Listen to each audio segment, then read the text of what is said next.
It started like any other spring break cruise. Sunset over Miami, champagne clinking, laughter echoing across the decks. But by the next morning, 19-year-old Claire Thompson, a bright, energetic college cheerleader, was dead, hidden under her cabin bed in a scene so chilling that even seasoned investigators called it unreal, the kind of crime that seems scripted for a horror movie. But here, every horrifying detail was true.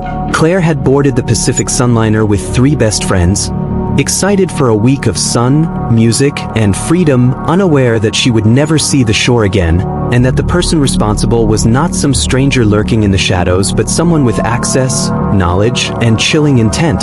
A truth so unsettling that the cruise world collectively gasped. How could a crew member, someone tasked with ensuring safety, commit a murder aboard a floating city where security cameras track every hallway?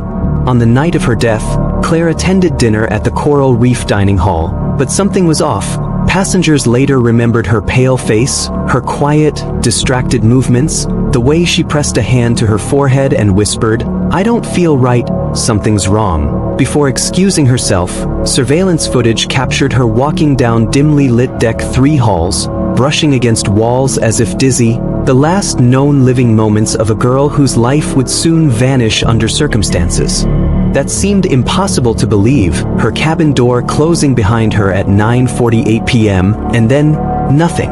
The next morning, when Claire failed to meet friends for breakfast, concern escalated.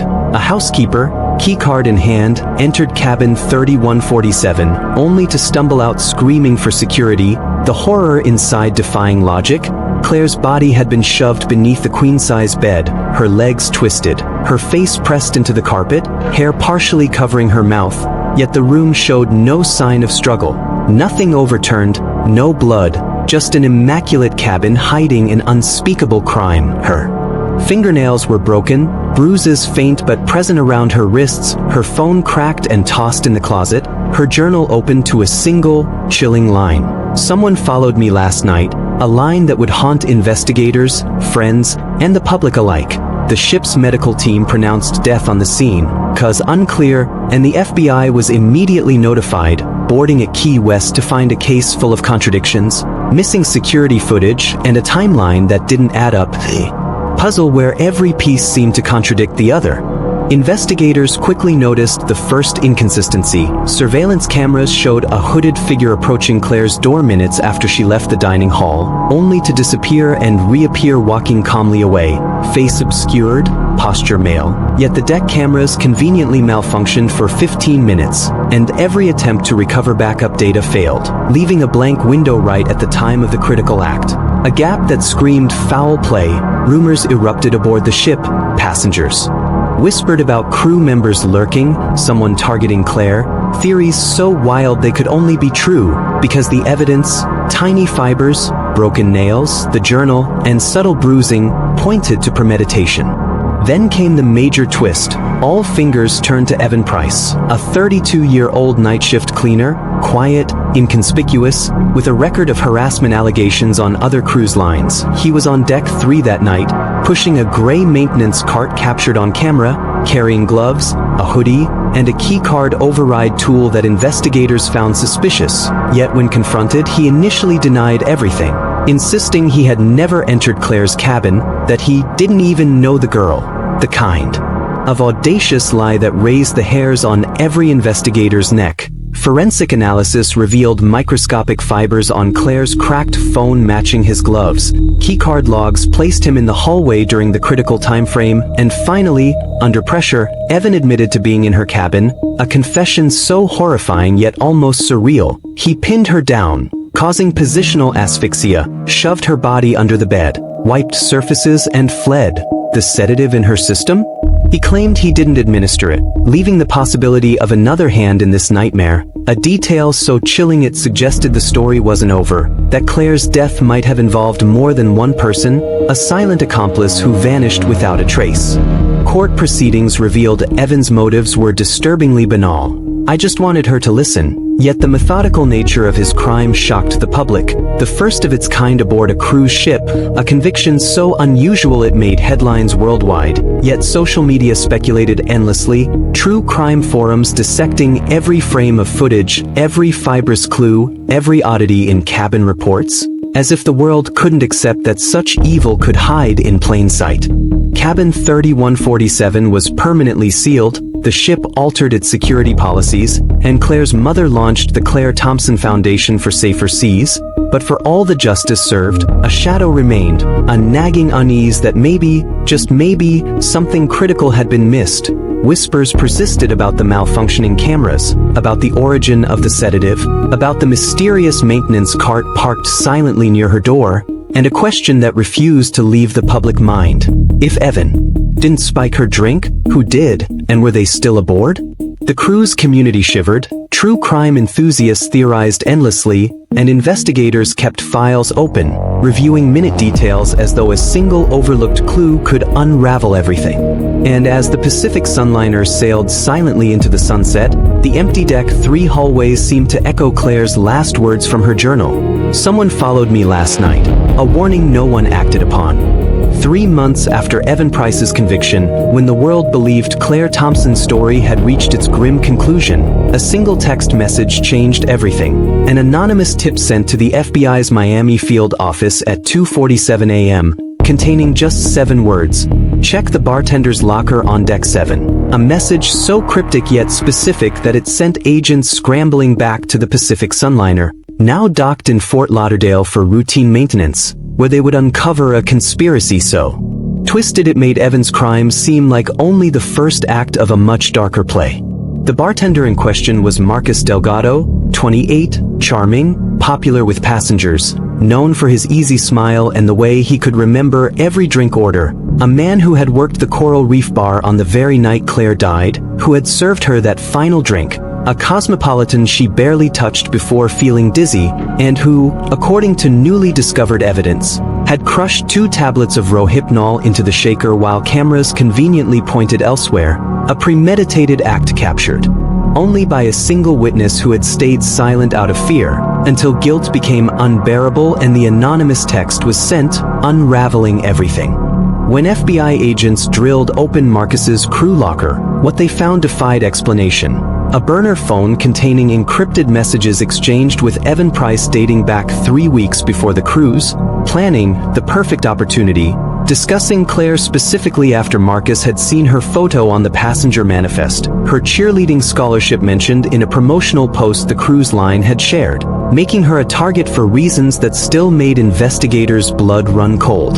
There were photographs too, dozens of them, surveillance-style images of young female passengers taken over multiple voyages, a disturbing pattern suggesting Claire was not meant to be the only victim, but perhaps the first in a series that was mercifully interrupted by Evan's arrest. The messages revealed a chilling partnership. Marcus would drug the victims, Evan would handle the rest, a division of labor so calculated it suggested this wasn't impulse but practice, 2 predators who had found each other in the dark corners of crew message boards, bonding over shared depravity, planning crimes that would have continued had Claire's death not triggered such intensive scrutiny, had the cameras not caught just enough to expose Evan, leaving Marcus free to operate until that. Anonymous text, sent, investigators would later discover, by Marcus's own roommate, a junior chef named Daniel who had stumbled upon the burner phone and wrestled with his conscience for weeks before finally acting. The courtroom drama that followed Marcus's arrest captivated the nation even more than Evan's trial, because here was the other half of the nightmare, the seemingly normal face of evil, the bartender who joked with passengers by day and plotted their harm by night. Prosecutors presented the encrypted messages, toxicology reports confirming the sedative in Claire's system matched tablets found hidden in Marcus's quarters, and testimony from 3 other women who, after seeing Marcus's photo in the news, came forward with stories of blacking out after drinks at the Coral Reef bar on previous cruises, waking up in their cabins with no memory of how they got there, bruises they couldn't explain, a pattern of near misses that could have been catastrophes had these women not been traveling with vigilant friends who had intervened. Marcus's defense crumbled quickly. He claimed he was just following Evan's instructions, that he didn't know what would happen. Transparent lies that jurors saw through in minutes, especially when prosecutors revealed Marcus had researched untraceable sedatives and cruise ship blind spots weeks before meeting Evan, proving he wasn't a reluctant accomplice but an active architect of Claire's murder, perhaps even the instigator who had recruited Evan, recognizing in him a kindred. Darkness. But the most disturbing revelation came during Marcus's interrogation, when he finally broke down and confessed to something even investigators hadn't suspected. There was a third person involved, someone higher up in the crew's hierarchy, someone who had systematically disabled the Deck 3 cameras during that critical 15-minute window, ensuring Evan could enter and exit Claire's cabin without being recorded. And this person, whose identity Marcus claimed not to know, communicating only through anonymous encrypted channels, had done this before, facilitating other incidents that were written off as accidents or covered up entirely, a shadowy figure who represented the darkest possibility, that cruise ships, with their complex hierarchies and isolated environments, could harbor networks of predators operating with impunity. The revelation sent shockwaves through the maritime industry. The Pacific Sunliner's parent company launched an internal investigation that led to the resignation of 3 security supervisors and the firing of a dozen crew members with questionable backgrounds who should never have been hired, exposing systemic failures in background checks, oversight, and reporting protocols that had allowed monsters to slip through and hunt. Claire's mother, Amanda Thompson, who had already established the Foundation for Safer Seas, found herself leading a national movement demanding cruise industry reform, testifying before Congress about the vulnerabilities her daughter's case had exposed, pushing for legislation requiring real-time camera monitoring, mandatory FBI notification for any suspicious death or disappearance, and complete transparency in incident reporting, battles she fought with the fierce grief of a mother who refused to let her daughter's death be in vain. Marcus Delgado received a life sentence without parole, his conviction on charges of first-degree murder, conspiracy, and multiple counts of drugging with intent to harm, stacking decades that ensured he would never see open water again. Evan Price, already serving life, saw his sentence extended with additional conspiracy charges. The 2 men now housed in separate maximum security prisons. Their partnership dissolved, but their crimes forever linked in one of the most disturbing cases in cruise ship history. Yet even with both men behind bars, one question haunted investigators. Who was the third accomplice, the person with security access who had disabled those cameras? The FBI task force remained active, quietly investigating current and former Pacific Sunliner security personnel, analyzing employment records, following digital trails that grew colder by the day but never quite disappeared, convinced that somewhere in the crew rosters and encrypted channels, a name would eventually surface, a final piece to complete the horrifying puzzle. Daniel Reeves, the chef whose anonymous tip had broken the case open, entered witness protection after receiving death threats, his conscience clear but his life forever altered by the burden of what he knew and the courage it took to speak. He gave occasional interviews from undisclosed locations, always returning to one theme. If you see something that doesn't feel right, say something, even if you're scared, even if it costs you everything, because staying silent has its own terrible price.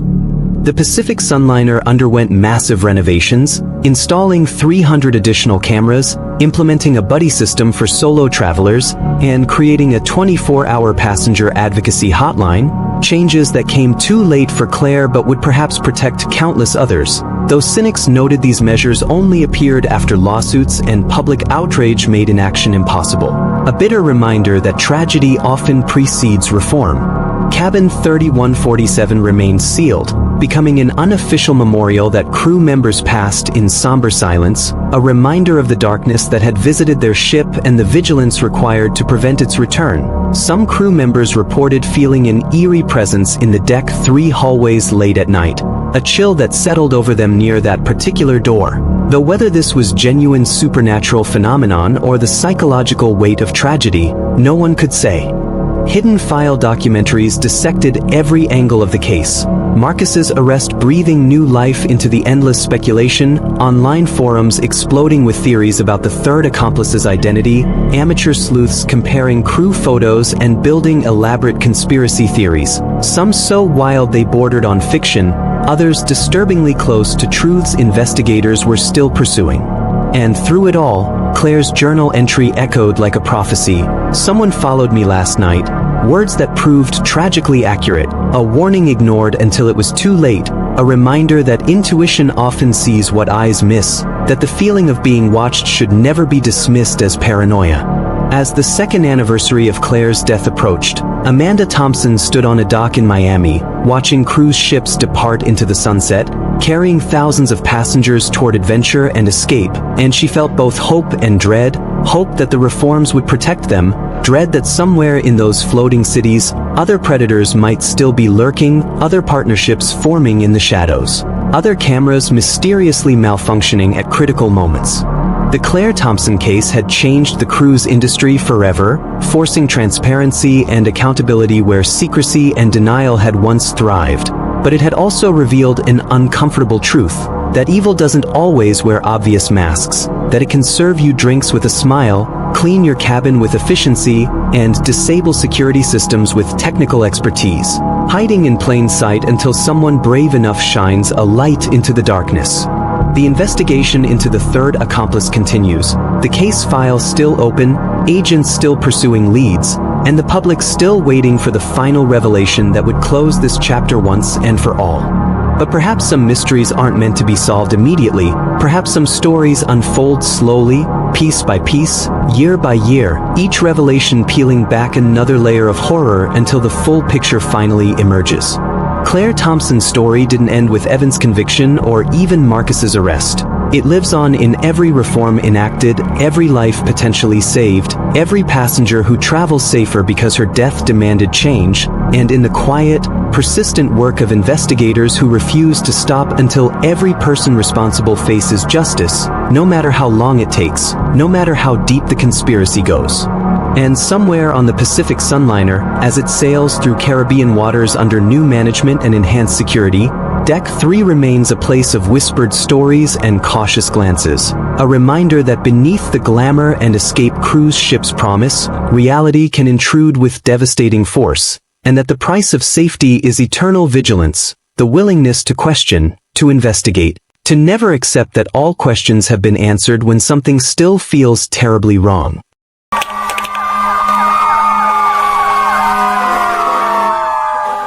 Welcome to Hidden Files, where every crime has a story, and every story hides the truth.